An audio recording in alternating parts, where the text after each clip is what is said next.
You see how interesting this can start getting? I'm going to show you in the computer exactly what I'm doing, and then I'm going to add a flight. The price there just dropped. But of course you didn't think I was going to stop right here, did you? It just kind of gives me a little thrill when I know I'm getting a good deal, and it's going to show me how to book this. I can guarantee you we are not taking that direct flight. Hi, I'm Rob, and today I'm going to share with you one of my favorite airline travel hacks for breaking up long distance air travel into segments.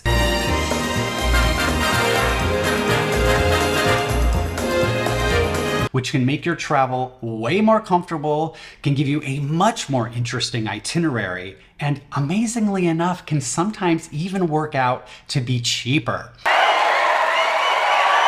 Now, today's lesson is going to be very hands-on. I'm going to show you in the computer exactly what I'm doing so that you can see how it works and hopefully replicate this for yourself going forward, because you're going to see it can work really, really well. I'm going to be using two tools today. The main one is going to be Google Flights. Google Flights has a few flaws, but it is probably one of the most powerful tools I use for planning long-term travel. And then we're going to get a little bit of an assist from a website called Flights From, and I will explain exactly how that works when we get there. But let's dive right in. So the first thing we want to do is get our baseline. So we're going to come here to Google Flights, and I'm going to put in, we're going to change this to a one-way flight. And we're going to be going from Madrid, Spain to Singapore.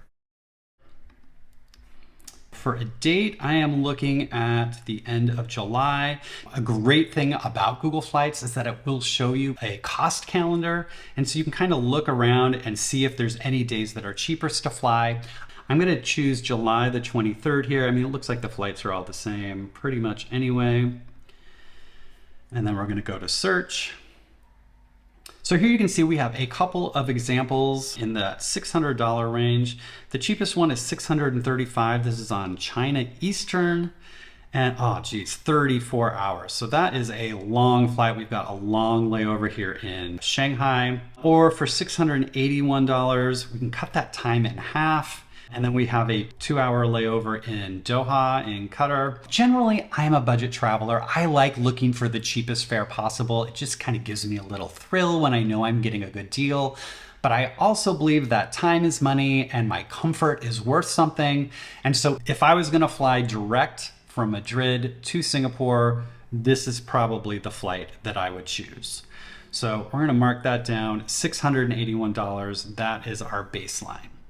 But we want to get a little more interesting than that, don't we? We see that this flight has a layover in Doha. So we know the flights are already stopping there anyway. What I want to check and see is if I get off the plane in Doha and stay there a couple of days, a week, and then go to Singapore, how is that going to change anything? So what I'm going to do is we're going to come back up here, and instead of one way, now I'm going to select multi-city. And then we are going to go from Madrid to Doha, and then I'm going to add a flight and go from Doha to Singapore. And again, we can play with dates. I'm just going to put a week to keep things on the Tuesday, depending on what you wanted to do. If you want to stay a couple of days, of course, you can fiddle around with the dates and see which is going to work best for you. And you can see, instead of flying all the way through, if we go to Doha and stay a week, the price just dropped down now to $623.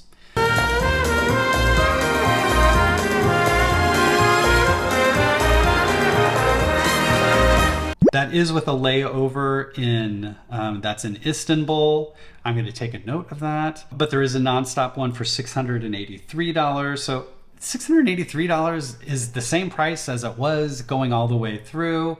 However, you're getting a week in Doha to spend, see a different place, experience a different culture, try different foods. If you're like me and are a long-term traveler, like I've got time to spare. I want to see all the different places. This is a really good opportunity for me to spend basically no extra money, and I get to spend a week in a different place in the Middle East. Price is definitely a concern. I love getting a good deal, but when we're looking at the big picture, price isn't the only thing of concern. I also want to break up those flights into multiple segments just because it's more comfortable. I suffer from jet lag a lot, so if I can break that up, that's going to make my whole travel experience a whole lot better.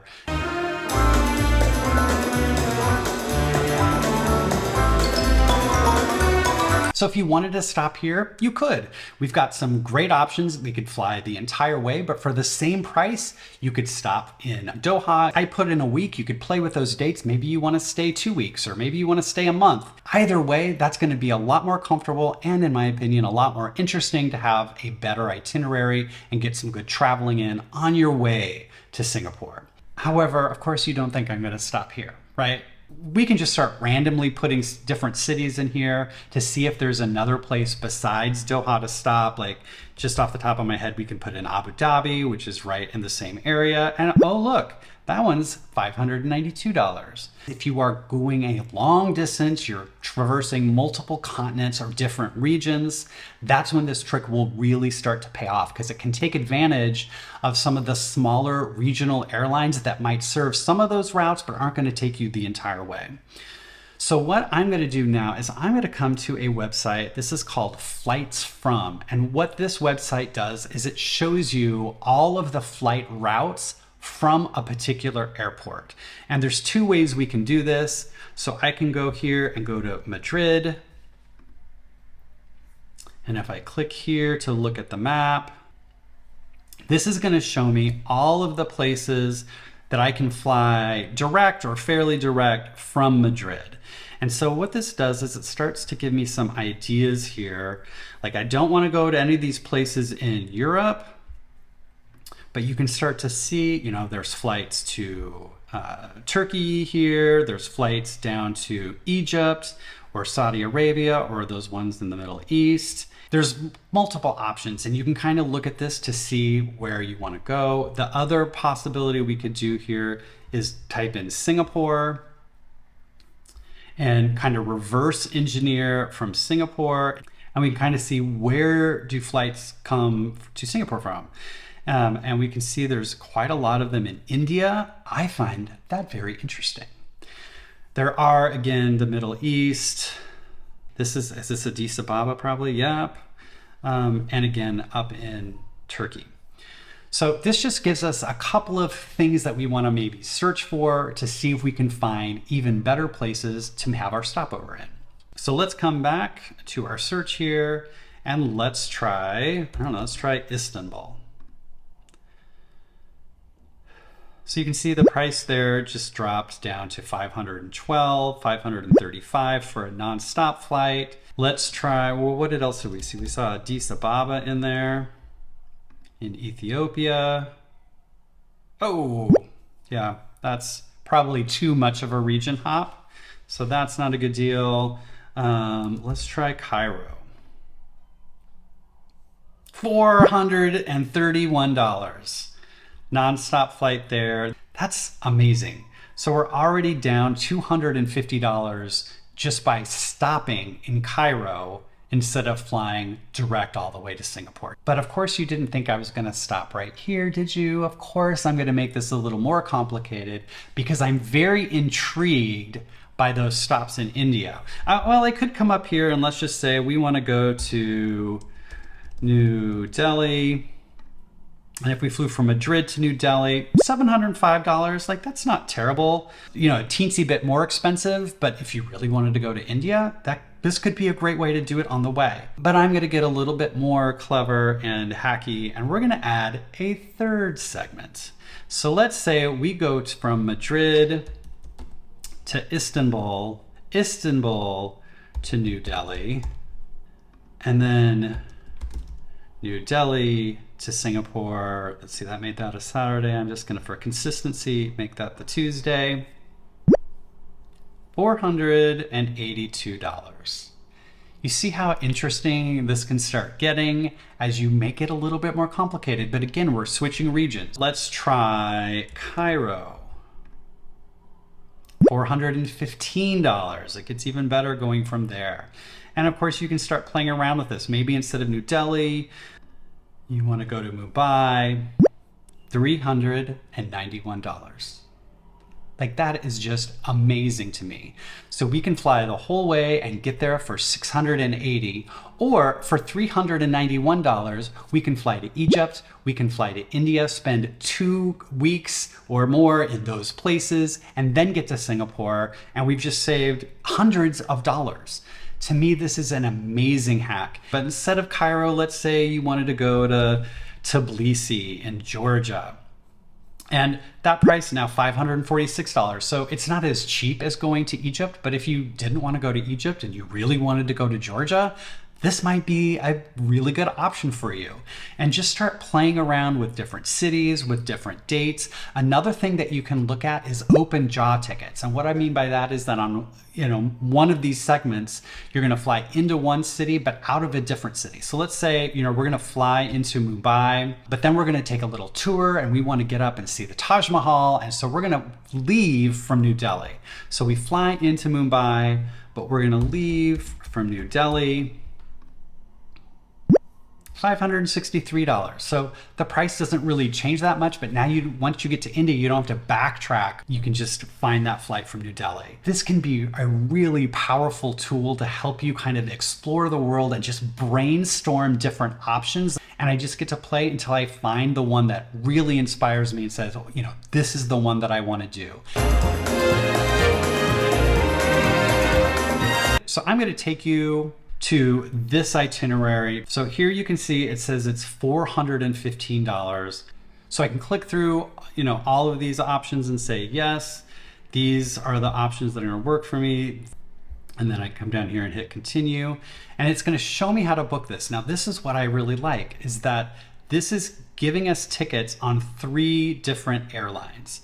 Now, if I am booking a direct flight, if I was gonna fly directly to Singapore with that layover in Doha, I don't wanna book separate tickets on 2 different airlines, because if that first flight gets delayed and I end up missing that second flight, I'm just out of luck. It's a different airline. They're not gonna care why I was delayed. They're just gonna know that I missed my flight, and now I'm gonna have to buy a brand new flight to get the rest of the way. So I don't wanna do that. But in this case, because we're gonna have a week or whatever, however many days you wanna spend in between at each of those stops,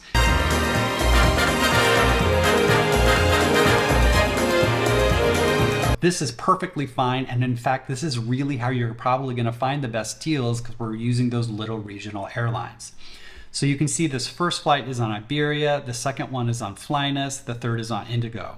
And you can see here are the prices that Google Flights lists. Just to spare you a whole bunch of clicks, so I went through and looked up all these flights on the different airlines. Google Flights is notorious for having phantom fares, that you see this really cheap flight, and then once you click through, it actually ends up being a little bit more expensive. I mean, nothing crazy, but just know sometimes the prices in here are legit and sometimes they're a little bit under what you could actually be able to book. So on Iberia, this says $120. When I actually booked it out, it showed $150, and then it was $187, including a bag.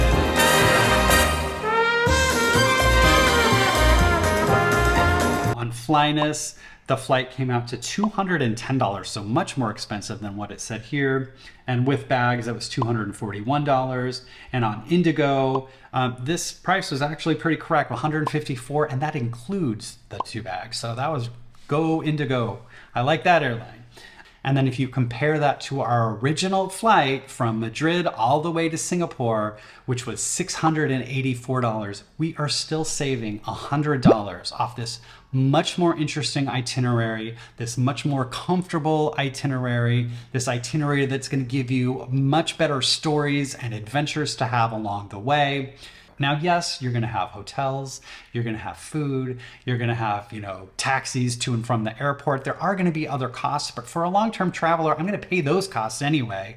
What I'm looking at is just the flights to get around. And this to me is way more interesting than just having that long, 18-hour flight all the way to get to Singapore. For me, if we end up going to Southeast Asia and flying to Singapore, I can guarantee you we are not taking that direct flight. We're going to do some version of these, 3-city flights. Your miles are going to vary depending on what region of the world you're looking at and what your flexibility is. But I definitely encourage you, get in here, play around with this when you have these long flights, because you can find some really interesting ideas that are going to inspire you to have better travels all around. If you do decide to take that long flight, sometimes it happens. We actually recently had to take a 37-hour travel day ourselves. We were meeting our mom halfway through and had to make it work out. So if you do want some travel hacks for making it through those long travel days, you can watch that video right here.